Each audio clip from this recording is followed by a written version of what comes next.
అనంత భక్తి సనాతన ధర్మ ఛానల్కి స్వాగతం.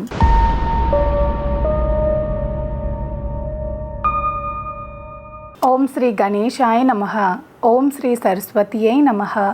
ఓం శ్రీ గురుభ్యో నమః. అసలు ఎవరు ఈ టోపీ అమ్మ? 11,000 సార్లు గిరి ప్రదక్షిణ చేసిన టోపీ అమ్మ. టోపీ అమ్మకు 16 ఏళ్లుగా సేవలు చేస్తున్న వ్యక్తి. టోపీ అమ్మను దేవతను చేసిన వ్యక్తి ఎవరు? టోపీ అమ్మకు మణిమారాన్ వ్యక్తికి సంబంధం ఏంటి? బయటపడ్డ టోపీ అమ్మ అద్భుత శక్తులు. అరుణాచలం శివయ్య అగ్ని రూపంలో కొలువై ఉన్న ప్రాంతం. తమిళనాడులో ఉన్న అద్భుత ఆలయాల్లో మొదటి ఆలయం అరుణాచల దేవాలయం. ఈ ఆలయంలో శివుడు ఎంత ప్రసిద్ధమో అరుణాచలంలో గిరి ప్రదక్షిణ అంతకు మించి ప్రసిద్ధం.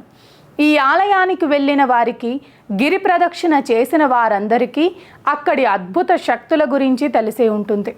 గిరి ప్రదక్షిణ చేస్తున్న సమయంలో భక్తులకు తరచూ కనిపించే టోపీ అమ్మవారి గురించి, ఆమె జీవిత రహస్యం గురించి ఎంతమందికి తెలుసు? ఈ వీడియోలో ఆ అమ్మ దివ్య శక్తులు, జీవిత రహస్యాలు, అసలు ఆమె అక్కడ అలా ఎందుకు ఉన్నారు, ఆమెలో దివ్య శక్తులు మొదటిగా గుర్తించింది ఎవరు, ఇప్పటి వరకు ఎన్నిసార్లు గిరి ప్రదక్షిణ చేశారు, పూర్తి వివరాలు ఈ వీడియోలో తెలుసుకుందాం. ఇక అరుణాచలం అంటే అందరికీ ముందుగా రెండు గుర్తుకొస్తాయి. ఒకటి అరుణాచలంలోని గిరి ప్రదక్షిణం, మరొకటి తిరువన్నామలైలో తిరిగే టోపీ అమ్మవారు. తమిళనాడులో కాదు, యావత్ భారత్ మొత్తం ఆమెను టోపీ అమ్మవారు అని పిలుస్తారు. ఎందుకు అలా పిలుస్తారో ఇప్పుడు తెలుసుకుందాం. టోపీ అమ్మవారు అరుణాచలం గిరి ప్రదక్షిణ చేసేటప్పుడు అక్కడికి వచ్చే భక్తులు ఈ టోపీ అమ్మవారి కాళ్ళు మొక్కుతూ కనిపిస్తారు. అంతేకాకుండా అప్పుడప్పుడు ఆమె సగం తిన్న ఆహార పదార్థాలను, ఆమె తాగి పడేసిన టీ కప్పును జనులు మహాప్రసాదంగా భావిస్తుంటారు. నిజానికి ఆమె ఎవరితో మాట్లాడదు, ఎవరు పిలిచినా ఆగదు, పలకరించినా మాట్లాడదు. కానీ అక్కడికొచ్చే భక్తులు ఆమె వెంట పడుతుంటారు. ఆమె ఒక్క నిమిషం ఆగినా భక్తులు అది మహాభాగ్యం అనుకుంటారు. భక్తులు ఆమెకు ఎంత అమూల్యమైన వస్తువుని ఇచ్చినా విసిరి పారేస్తుంది. కొంతమంది ఆమెకు మతిస్థిమితం సరిగా లేదని అంటుంటారు. ఇంకొంతమంది ఆమె ఒక సాధ్వి అని అంటుంటారు. అసలు ఇంతకీ టోపీ అమ్మ సొంతూరు ఏంటి, అరుణాచలానికి ఎందుకు వచ్చిందో ఇప్పుడు తెలుసుకుందాం. టోపీ అమ్మ తమిళనాడులోని కన్యాకుమారిలో జన్మించింది. టోపీ అమ్మ అసలు పేరు ఫలనీ అమ్మ. చిన్న వయసులోనే పెళ్ళైపోయింది. ఆమెకు ఒక కూతురు కూడా ఉంది.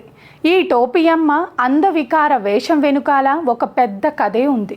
18 ఏళ్ల క్రితం ఆమె ప్రాణానికి ప్రాణమైన తన సొంత తమ్ముడు అకస్మాత్తుగా చనిపోయాడు. తన సొంత తమ్ముడి మరణాన్ని జీర్ణించుకోలేకపోయింది. ఇక తమ్ముణ్ణి కోల్పోయిన ఫలనీయమ్మ మతిస్థిమితాన్ని కోల్పోయి అరుణాచలానికి వచ్చేసింది. అరుణాచలంలో ఆమె మొదటిసారి గిరి ప్రదక్షిణం చేసిన తర్వాత ఆమె మతిస్థిమితం నుంచి బయటకు వచ్చింది. ఆ నాటి నుంచి నేటి వరకు ఆమె ప్రతిరోజు గిరి ప్రదక్షిణం చేస్తూనే ఉంది. ఇప్పటి వరకు టోపీ అమ్మ 11,000 సార్లు గిరి ప్రదక్షిణం చేసినట్లు అక్కడి స్థానికులు చెప్తున్నారు. మరి ఫలనీ అమ్మలో శక్తులను మొదటిగా గుర్తించింది ఎవరు? ఫలనీ అమ్మ టోపీ అమ్మగా ఎలా మారిందో ఇప్పుడు చూద్దాం. అంతకన్నా ముందు మనం మణిమారాన్ గురించి తెలుసుకోవాలి. ఎవరి వైపు కనీసం చూడని, మాట్లాడని టోపీ అమ్మవారు ఆ మణిమారాన్తోనే ఎందుకు నవ్వుతూ మాట్లాడుతుందో మీకు తెలుసా? అసలు ఆ వ్యక్తి ఎందుకు టోపీ అమ్మవారికి 16 ఏళ్లుగా సేవలు చేస్తున్నారు? అన్ని ప్రశ్నలకు సమాధానం తెలుసుకోవాలంటే మీరు ఇది ఖచ్చితంగా తెలుసుకుని తీరాలి. ఇక విషయంలోకి వెళ్తే 16 ఏళ్ల క్రితం మణిమారాన్ అనే వ్యక్తి 2008లో ఒకసారి టోపీ అమ్మవారి వద్దకు వచ్చారు. ఆ సమయంలో అతను ఓ సమస్యతో బాధపడుతున్నారట. ఒకసారి టోపీ అమ్మ ఈ మణిమారాన్ అనే వ్యక్తిని తాకినప్పటి నుంచి అతనికి ఆ సమస్య తీరిపోయింది. అసలు ఏంటి ఆ సమస్య అని అంటారా? అక్కడికే వస్తున్నా. 16 ఏళ్ల క్రితం మణిమారాన్ అనే వ్యక్తికి తన కిడ్నీలో రాళ్ళు ఉన్నట్లు డాక్టర్లు గుర్తించారు. ఒక్కసారి టోపీ అమ్మవారి వద్దకు వచ్చినప్పుడు టోపీ అమ్మ ఆ మణిమారాన్ అనే వ్యక్తిని తాకింది. దీంతో అప్పటి నుంచి ఆయనకు ఆ సమస్య పోయిందని, దీంతో ఆ వార్త ఆ చెవిన ఈ చెవిన పడి ఒక్కసారిగా ఆమె ఓ దైవదూతగా మారిపోయింది. ఇక అప్పటి నుంచి టోపీయమ్మకు ఈ మణిమారన్ అనే వ్యక్తి సేవలు చేస్తున్నట్లు, ఆమె ఆరోగ్య విషయాలు, మంచి చెడులు అన్నీ కూడా ఆయనకు మాత్రమే చెప్తున్నట్లు అక్కడి స్థానికులు చెప్తున్నారు. ఒక్క విధంగా చెప్పాలంటే మనశ్శాంతిగా టోపీ అమ్మవారు ఎవరితోనైనా మాట్లాడతారు అంటే అది మణిమారన్ అని చెప్పాలి. ఇక మణిమారన్ గురించి మాట్లాడితే ఆయన తమిళనాడులోని ఓ మంచి గుర్తింపు ఉన్న వ్యక్తి ఇతను.